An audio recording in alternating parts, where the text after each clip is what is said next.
नमस्कार दोस्तों, बड़ी खबर आ रही है कश्मीर के पहलगांव ज़िले से। एक बार फिर शांत वादियों में हलचल हुई है। एक बार फिर कश्मीर की मिट्टी लाल हुई है। एक बार फिर से किसी ने अपने को खोया है। लेकिन इस बार क्या है?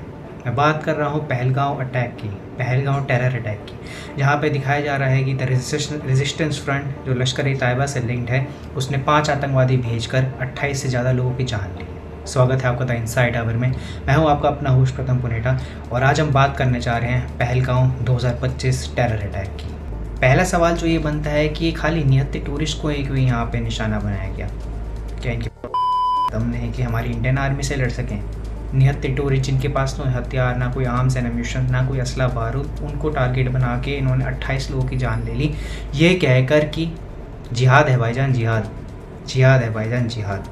अब अगला सवाल जो बनता है वो ये बनता है, क्या सही में कश्मीर के पहलगांव में टेरर अटैक में हिंदुओं को निशाना बनाया गया? जी हाँ, हमारे सामने वीडियोस आई हैं, हमने सोशल मीडिया पे देखी हैं, हमने न्यूज़ चैनल की वीडियोस देखी हैं।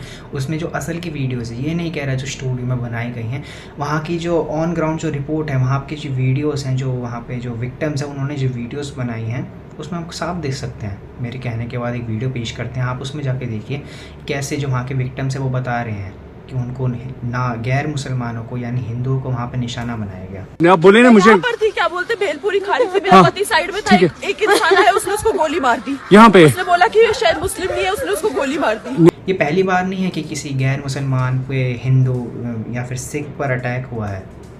छत्तीस सिंह पोड़ा की अटैक या फिर मैसेकर की बात करें तो वहाँ पे 35 सिखों को मार दिया गया एक गाँव में। 15 असला बारूद से लैस आतंकवादी आए और 35 सिखों को मार दिया गया।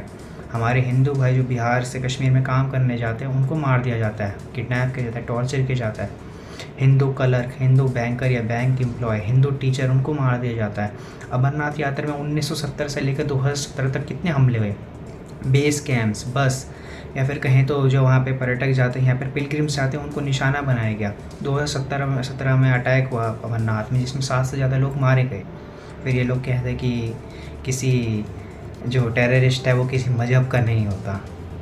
और आज पहलगांव का जो हमला है वो सिर्फ अटैक नहीं है, एक रिमाइंडर है कि JNK यानी जम्मू एंड कश्मीर में आज भी माइनॉरिटी जो है वो वल्नरेबल है। आयरनी की बात तो ये है, जब भी हिंदुओं पर हमला होता है या फिर JNK में जब भी किसी माइनॉरिटी पे हमला होता है तो इंटरनेशनल मीडिया और ह्यूमन राइट एक्टिविस्ट जो है वो चुप बैठ जाते हैं, उनके मुंह से चूक की आवाज़ नहीं निकलती। हमने जब भी देखा है कि जब बांग्लादेश में नरसंहार शुरू हुआ शेख हसीना की गवर्नमेंट के जाने के बाद, ना इंटरनेशनल ह्यूमन राइट्स कमीशन या फिर ना इंटरनेशनल जो मीडिया है उनके मुंह से चूक की आवाज़ तक नहीं आई।